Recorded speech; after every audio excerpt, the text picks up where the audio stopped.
Hi guys, and welcome to Phil's Fitness Show. And today I've got the amazing Nick Wickham with me, and we're going to be talking about if it fits your macros and how you can have a burger and still stay in shape.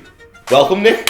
Thank you very much for coming back. It's an absolute pleasure to have a Greek god like yourself on my couch talking about burgers and talking about how to get shredded whilst eating the burgers, because you're one of the people who annoy me a little bit, okay? Because I see your diet sometimes, and I'm the same. I will have a little bit of pizza and stuff like that, but I see your diet and you remain in fantastic shape, and you have a little bit of crap here and there. Now I know the whole if it fits your macros approach, but is that what you do? Have you got some sort of, tell me your secrets of remaining lean? That's what I want to know. That's basically where I'm coming from. I learned the hard way, if I'm honest. When I first started training, like 2009, 2010, in fitness and bodybuilding, I got into competitive bodybuilding, and I got obsessive with food. So I was weighing everything. I had my boiled rice, my chicken. I had my 7 Tupperwares for the day, and I'd restrict myself so much, and I'd demonize every bit of nice food that you can imagine. Every chocolate. So do you have literally, just to say, do you have 7 meals a day of the same foods?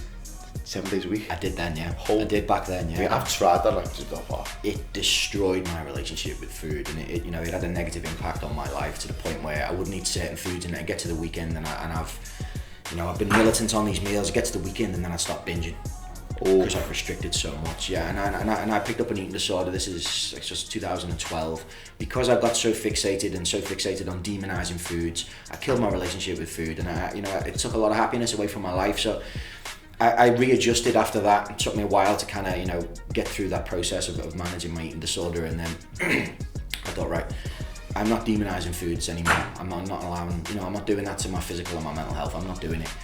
So I adopted the, if it fits your macros, I can make it work. And where I would used to have, X amount of grams of rice and X amount of grams of dry grilled chicken because it's so many carbs and so many grams of protein. I'm at the point now where I'll go, I'm having a Mars bar and I'm having a scoop and a half of whey in a protein shake. So as long as the macros were similar, you'd enjoy a little Mars bar? Yeah, so that keeps my relationship with food healthy. Obviously for optimal gut health, that may be not fantastic, but for me, sacrificing 5% of how well I'm going to digest our bodies the food. Are clever. We can digest the Mars bar and we'll have no negative impacts on that. They are. So people are scared to eat a little bit of crap food, and we need to realise the understanding that the only way to gain weight, to gain body fat, is if you over-consume calories. But if you're within your little limit and you know what you're going to be consuming in that 24-hour period, then you're allowed like a little bit of it.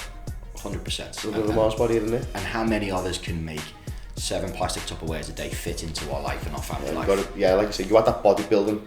Yeah. And you want to be able to enjoy your dinner with your partner, with your kids. You want to be able to say, look, we're going out this Friday, we're going to TGI's or whatever, and you don't want to have to be the guy that sat at the table with his Tupperware box. Do you know what I mean? You don't want to be that guy. Yeah, 2 minutes, please. You don't want to be that guy. You still want to have a good relationship with food. You want to have a good relationship with people around you socially. You want to be able to eat what you want to eat, but within reason, and there's just certain changes that you can make. Obviously, like I love having curries, I love having chilies, and we discussed in one of the podcasts we've done before, or one of the talks we've done before, on simple switches from high percentage fat meat down to 5% lean meat. Lean mince or lean turkey mince, and you're still having the same meal. Don't get me wrong, you're sacrificing 5% of the taste. Well, it's minimal. It's nothing. It is absolutely nothing. And I found that works for me because the most important thing I think that I've come to learn is sustainability. There's only so long you're going to be able to stay down that narrow channel of I'm only allowed to eat these 3 types of foods, and that's it. Now that may work great for 6 weeks when you're getting ready for your holiday, but as soon as you get on holiday, you're going to binge. You get back from holiday, you're going to binge.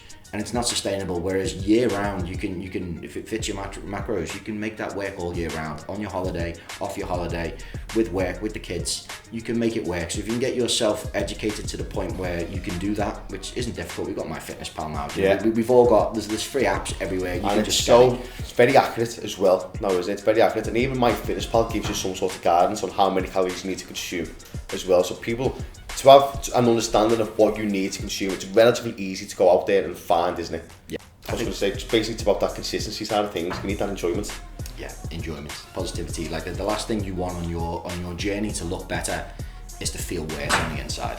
And I think that's where a lot of people go to, don't they? They suppress themselves so much, and they get so fixated on, I need to lose weight and I need to be just eating this dry food, that they end up severely unhappy on the inside despite looking better on the outside. And we need to balance that. We need to feel good on the outside and feel good on the inside, and that way it's sustainable, and I think that's the best way to go about it. Yeah, because for years of coaching clients, I've come across multiple, and I've had food disorders myself, multiple people who have bad relationship with foods, and it's purely because they over restrict. If you look at all the fat diets that are out there, even keto, for example, they don't let you have any carbohydrates on keto.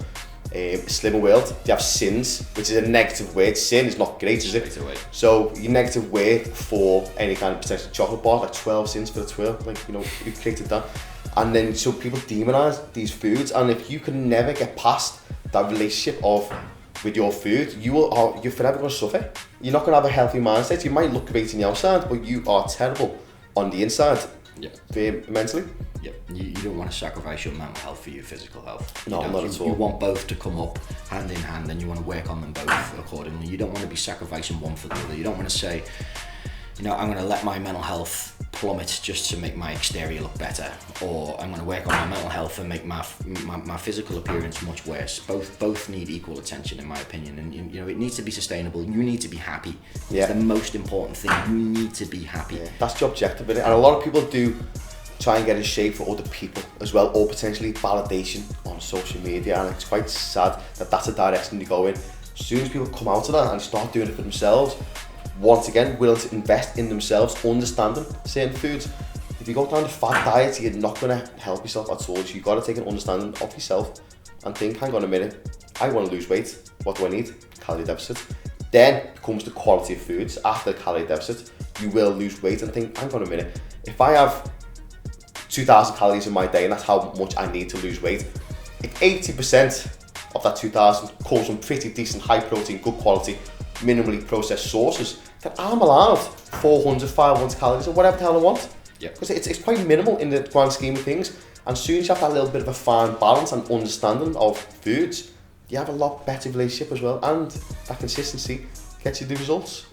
You get the freedom in life back again, don't you? And it's simple swaps. You don't need to give up ice cream. You could maybe just change Haagen-Dazs for Halo Top, or if you're short on cash, go to Aldi and get the Aldi equivalent, which is about £1.20. So not only are you paying a quarter of the price, you're still getting closer to it. And again, you're going to sacrifice 5% of the taste, but it doesn't matter. It's 5%. You know what I mean? You wouldn't be bothered losing 5% in anything else, realistically, if it meant you get more happiness from it than being completely without.